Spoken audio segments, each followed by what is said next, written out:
It's your boy ConserViz34, and this is episode 1 in a series that'll be documenting my epic 10-day journey across the Midwest, starting with Deer Creek weekend. I flew into Chicago, and then we'll be going down to Indianapolis, Indiana for this first episode.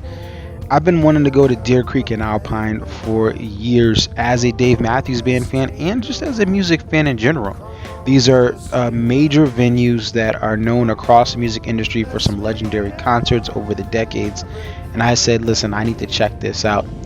So I began this journey on Friday, June 24th, 2022, flying into Chicago, Illinois.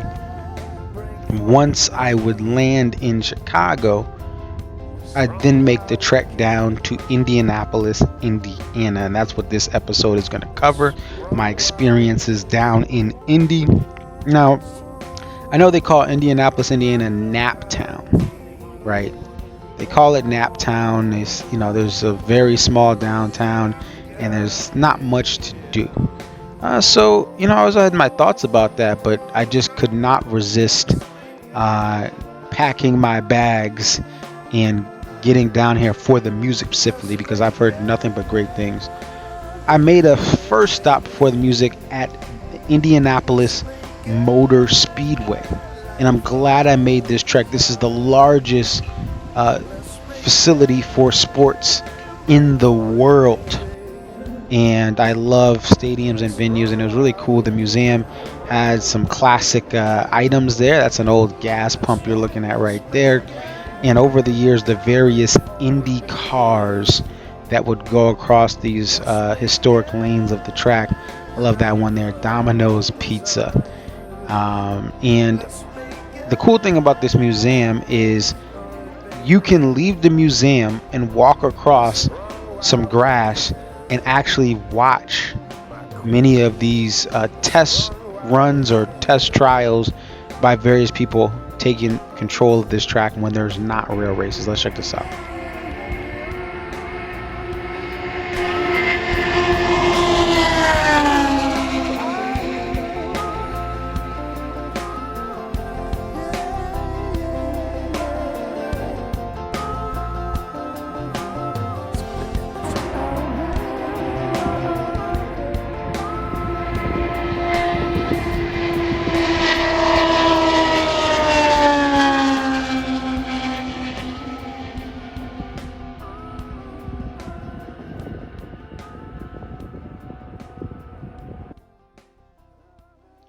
All right, so after the Speedway, I went to Deer Creek, and this was an awesome experience.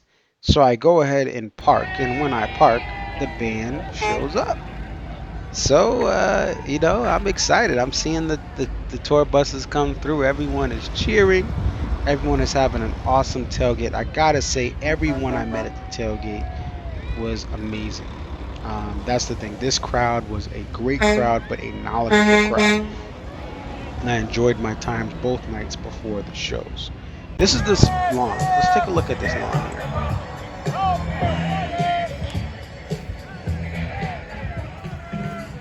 Massive lawn, not as big as Hartford, but it is still big, and this thing was full by the end. You'll see in some of the other videos. I got on early, and that's why I'm able to stand on here.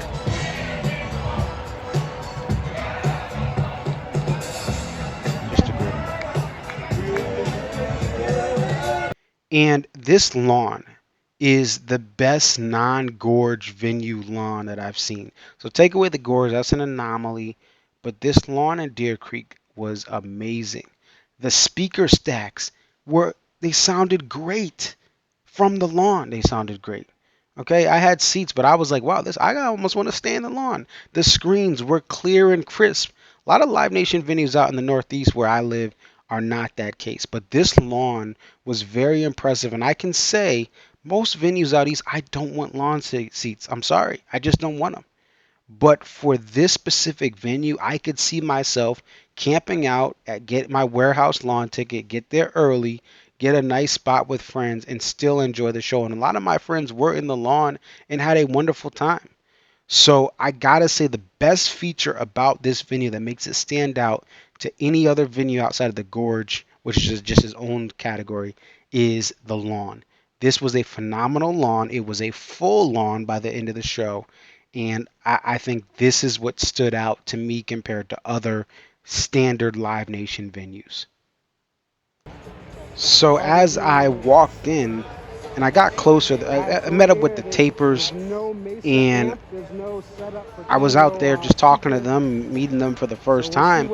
I noticed there's no Mesa amp. Tim's amp is always on stage. You notice it, even if you can't see his pedal board, and it wasn't there. So I was like, wait, I think something's up with Tim.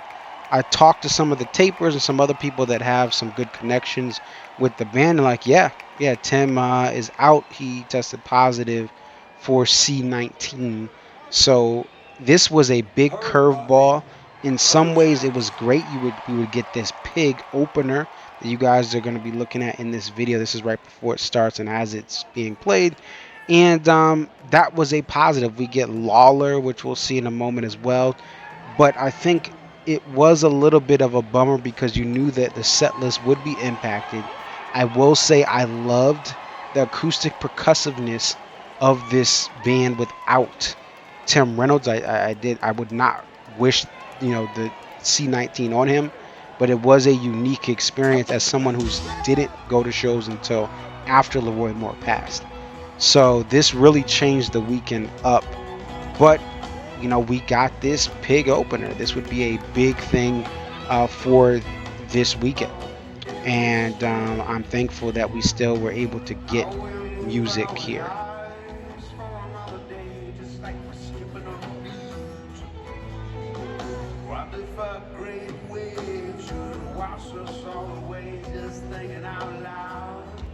This crowd was here early, and the Beltway traffic in Indy, just like many venues this time of year with summer traffic, it was hard to get in here on time. People leaving work, but they were all here early, and I think this is what stood out to me. These fans wanted to be here by any means necessary. Before the show started, the lawn was already full. Most of the seats were already filled up, and other thing that stood out to me, this was a beautiful venue that gets a later sunset because it's very, very close. It's a couple counties away from the central time zone counties in Indiana, and then obviously Illinois is in the central time zone.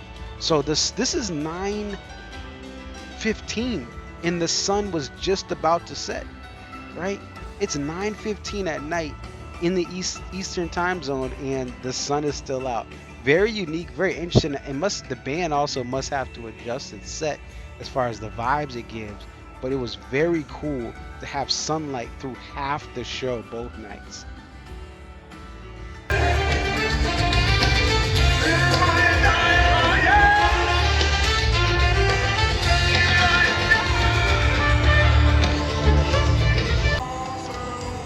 That video you just saw was me walking through the back of the Deer Creek lawn during the encore closer, You Might Die Trying.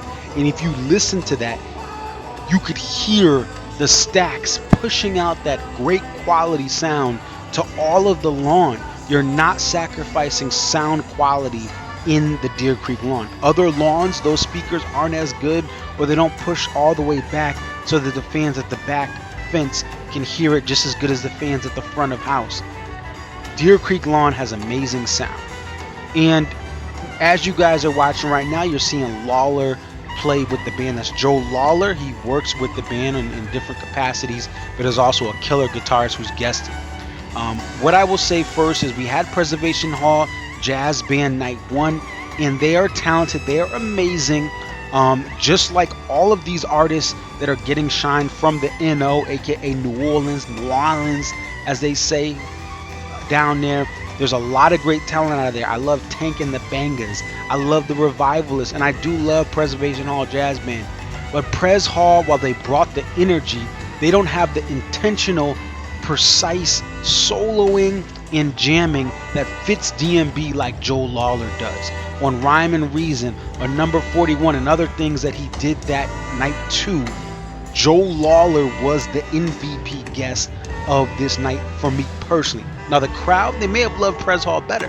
I just think that Lawler fits this band so well. Even on Cornbread, he played a bluesier jam instead of the more slide heavy jam that Tim plays. And I actually love the SRV, Stevie Ray Vaughan, John Mayer type vibes that Lawler brings on a song like Cornbread, which I'm not typically a fan of, but I was a fan of his soloing that night. In 41, which you guys are seeing right now, Lawler brought that blues rock tone, which is more important to me than sometimes the actual soloing itself. The tone makes that makes or breaks how you blend in with the rest of the band. And while I love what Tim Reynolds does, and he does a great job, Tim has changed and modified his sound over the last couple of years to take his tone to a better level to match the band. Lawler just has that sound that's perfect with the band. We saw it when John Mayer guested with the band twice. We see it when other guests come in and nail the tone to blend in with the rest of the band. So I just wanted to shout out Mr. Joe Lawler for doing his thing, Deer Creek freaking weekend. Salute to you, man. So there was another roadblock that kind of was in the way of the band. Obviously, Tim did not play the entire Deer Creekin weekend, but then during Louisiana Bayou, yes, the song I don't like to hear the verses from, Carter got some sort of injury, and he did not come back out for the rest of the show, which was just the encore. Neither did most of the full band. The only people that came out, Dave did a solo Rye Whiskey, and then Dave and Buddy as a duo did Steady As We Go for the E2 spot. Very scary moment, and a lot of the reports initially was that it seemed Carter had a serious injury on his hand or on his thumb, and fortunately he was okay. He was able to play the next show at Jones Beach and then played again the following night in Homedale, New Jersey, and seems to be well. And listen, people there were telling me he was playing those drums hard, but definitely scary. And I will say, being in the venue, walking out, it was quiet. People were concerned. People were confused.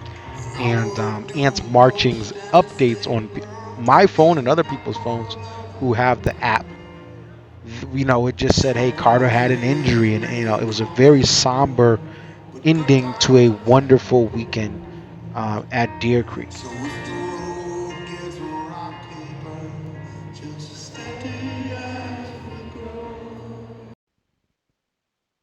To me, Deer Creek has the best fans that I've ever seen at a Dave Matthews Band show, and those are ones I've seen on the East Coast, and then my Gorge shows. They are great because unlike a lot of the Gorge locals, they don't know the catalog like people back east. But Deer Creek is faithful. They knew the catalog, the deep cuts, and the hits. But they also had the kindness I experienced at the Gorge. So they take the best of the East Coast fan base and the best of the laid back West Coast fans, and you combine them and you get Deer Creek fans. The locals, some people who come in from a state or two over as well, and they do this every year. They all were great to me. From the tapers that I met for the first time that I had been talking to online for the last couple of months, to some of the locals like my boy Joseph, shout out to him, and even my pals from up in Wisconsin, Jessica and Wayne, who were there as well. And then, of course, a couple of my DMB friends, like my friend John, introduced me to more friends. And all of a sudden, I was tailgating with all these new people, but they were all great to me. They all offered me a water, offered me a drink, offered me food. And really, I felt the hospitality, but I also felt with that hospitality, there still was an expert mind or expert view on this band. This venue and its fans knew the music, the deep cuts and the hits. They loved it all, and they made this a weekend I will never forget. Where will I go next? Well, you have to tune into the next episode coming very soon and see where my adventures take me after Deer Creek. It's your boy ConcertViz34. Thank you for watching this video. Definitely like, comment, subscribe, and don't forget, after every Dave Matthews Band show, check out my DMB post show stream.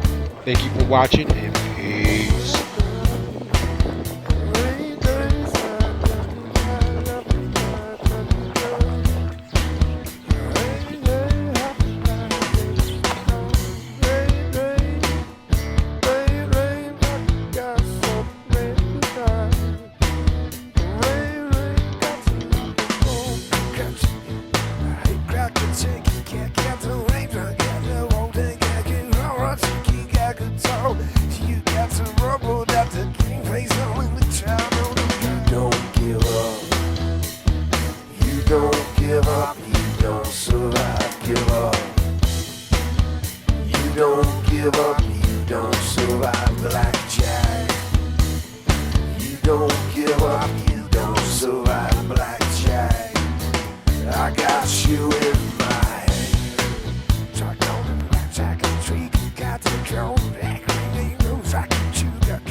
Don't give up, you don't survive, give up.